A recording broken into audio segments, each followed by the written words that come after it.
महामहिम राष्ट्रपति जी ने जो अपने अभिभाषण में जो आपातकाल की चर्चा की, इमरजेंसी की चर्चा की, वो एक सच्चाई है और इस देश के इतिहास का एक काला अध्याय है। और उसकी चर्चा कभी भी, कल देश का इतिहास अगर लिखा जाएगा तो उसमें भी इसकी चर्चा होगी। लेकिन कांग्रेस पार्टी तो इमरजेंसी का नाम सुन के ऐसा भड़कती है जैसे सांड को लाल कपड़ा दिखा दीजिए। अब इमरजेंसी में हम लोग भी उसके भुक्तभोगी रहे हैं। हम लोग छात्र आंदोलन में रहे हैं, उसमें भागलपुर विश्वविद्यालय में हम छात्र थे और छात्र के रूप में कई बार जेल जाने का सौभाग्य भी प्राप्त हुआ इन लोगों की कृपा से। और हम लोग धरना पर देते थे, सत्याग्रह करते थे और वहां से उठा के हम लोग को डीआईआर में बंद किया जाता था, डिफेंस ऑफ इंडिया रूल में। मीसा बंदियों का प्रावधान था कि मीसा बंदी हाईकोर्ट में एडवाइजरी बोर्ड होती थी और एडवाइजरी बोर्ड उसको सुनती थी और इन पर मीसा लागू होगा कि नहीं होगा यह तय करती थी। उसको सबको खत्म कर दिया, पूरे संविधान को खत्म कर दिया। संसद का सत्र हम लोग चुन के आते हैं 5 वर्ष के लिए, उसको बढ़ा के संशोधन करके 6 साल कर दिया। तो ये सब तो संविधान का काला अध्याय है ना। आप संविधान की बात कर रहे हैं, जो संविधान का भक्षक है वो संविधान की रक्षा की बात कर रहा है। आदरणीय प्रधानमंत्री नरेंद्र मोदी जी तो जब सेंट्रल हॉल में, संविधान सभा में के सेंट्रल हॉल में केंद्रीय कक्ष में आए थे एनडीए के नेता के चुनाव के रूप में, तो पहले उन्होंने भारत के संविधान का नमन किया था। तो संविधान का वो नमन कर रहे हैं तो उनकी आप आलोचना कर रहे हैं, और संविधान का जिसने धज्जी उड़ाया उसको आपको तितली लग रही है।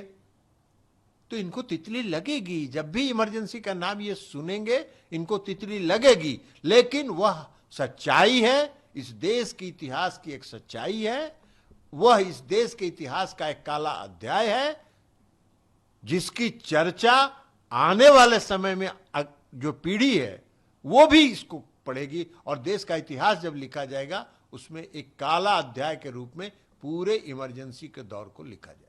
मंत्री जी, तो साफ साफ विपक्ष के लोग, आज सारे सांसद लोग कह रहे हैं कि नहीं, संविधान खतरे में है, संविधान हाथ में लेकर लोग शपथ ले रहे हैं। संविधान ले हाथ में ले, यही तो दुर्भाग्य है, यही तो इस देश का दुर्भाग्य है। जो संविधान का भक्षक है, जिसने संविधान की धज्जी उड़ाई, वो संविधान के बात की बात कर रहे हैं। कौन सा संविधान की बात कर रहे हैं? कहां संविधान खतरे में है? कौन सा संविधान बदला जा रहा है? मैंने कहां संविधान बदला जा रहा है? आज महामहिम के राष्ट्रपति के अभिभाषण में भी संविधान की चर्चा है। इस देश का संविधान, कहीं संविधान पर कोई खतरा कहीं नहीं है। संविधान पर अगर खतरा है तो आप लोगों से खतरा है, विपक्ष के लोग, कांग्रेस पार्टी से खतरा है। इनको संविधान से कोई मतलब नहीं है। भाई, एक श्रीमती इंदिरा गांधी चुनाव का जो पिटीशन था राजनारायण जी का, उसमें हार गई, उनकी सदस्यता खत्म हो गई, तो पूरे संविधान को फाड़ के फेंक दिए और पूरे देश में इमरजेंसी लगा दिए। सारे नेताओं को उठा के जेल में बंद कर दिए, मीसा में, डीआईआर में। हम सब लोग उसके भुक्तभोगी रहे हैं। हम लोगों ने पीड़ा को सहा है, देखा है, गली गली में भागे फिरते थे हम लोग। इसलिए इन लोगों का वही बात है कि सच्चाई से सामना ये लोग नहीं करना चाहते, और नहीं तो ये आज भी कहें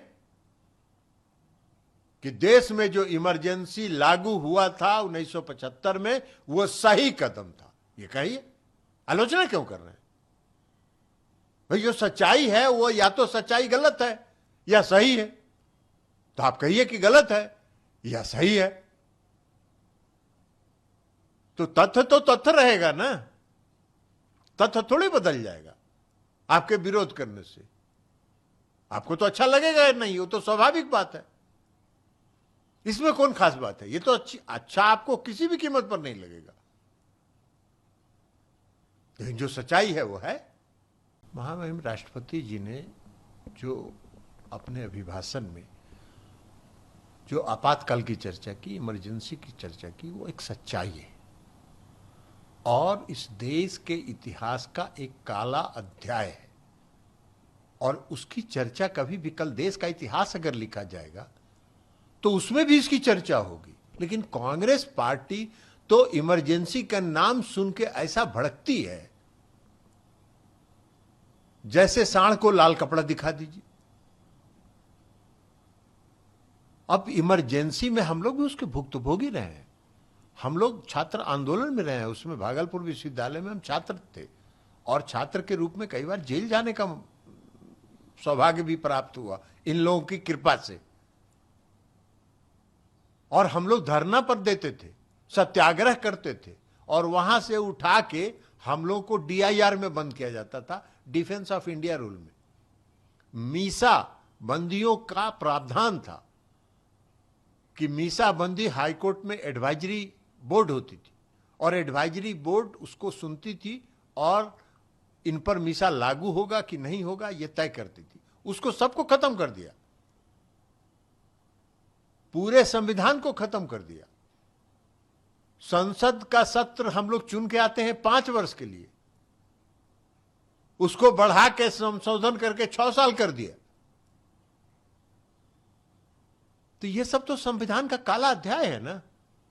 आप संविधान की बात कर रहे हैं, जो संविधान का भक्षक है वो संविधान की रक्षा की बात कर रहा है। आदरणीय प्रधानमंत्री नरेंद्र मोदी जी तो जब सेंट्रल हॉल में, संविधान सभा में के सेंट्रल हॉल में केंद्रीय कक्ष में आए थे एनडीए के नेता के चुनाव के रूप में, तो पहले उन्होंने भारत के संविधान का नमन किया था। तो संविधान का वो नमन कर रहे हैं तो उनकी आप आलोचना कर रहे हैं, और संविधान का जिसने धज्जी उड़ाया उसको आपको तितली लग रही है। तो इनको तितली लगेगी, जब भी इमरजेंसी का नाम ये सुनेंगे इनको तितली लगेगी। लेकिन वह सच्चाई है, इस देश के इतिहास की एक सच्चाई है, वह इस देश के इतिहास का एक काला अध्याय है जिसकी चर्चा आने वाले समय में जो पीढ़ी है वो भी इसको पढ़ेगी और देश का इतिहास जब लिखा जाएगा उसमें एक काला अध्याय के रूप में पूरे इमरजेंसी के दौर को लिखा जाएगा। ये मंत्री जी, तो साफ साफ विपक्ष के लोग, आप सारे सांसद लोग कह रहे हैं कि नहीं संविधान खतरे में है, संविधान हाथ में लेकर लोग शपथ ले रहे हैं। संविधान हाथ में ले, यही तो दुर्भाग्य है, यही तो इस देश का दुर्भाग्य है। जो संविधान का भक्षक है, जिसने संविधान की धज्जी उड़ाई, वो संविधान के बात की बात कर रहे हैं। कौन सा संविधान की बात कर रहे हैं? कहां संविधान खतरे में है? कौन सा संविधान बदला जा रहा है? मैंने कहां संविधान बदला जा रहा है? आज महामहिम के राष्ट्रपति के अभिभाषण में भी संविधान की चर्चा है। इस देश का संविधान, कहीं संविधान पर कोई खतरा कहीं नहीं है। संविधान पर अगर खतरा है तो आप लोगों से खतरा है, विपक्ष के लोग, कांग्रेस पार्टी से खतरा है। इनको संविधान से कोई मतलब नहीं है। भाई, एक श्रीमती इंदिरा गांधी चुनाव का जो पिटीशन था राजनारायण जी का, उसमें हार गई, उनकी सदस्यता खत्म हो गई, तो पूरे संविधान को फाड़ के फेंक दिए और पूरे देश में इमरजेंसी लगा दिए। सारे नेताओं को उठा के जेल में बंद कर दिए, मीसा में, DIR में। हम सब लोग उसके भुक्तभोगी रहे हैं। हम लोगों ने पीड़ा को सहा है, देखा है, गली गली में भागे फिरते थे हम लोग। इसलिए इन लोगों का वही बात है कि सच्चाई से सामना ये लोग नहीं करना चाहते, और नहीं तो ये आज भी कहें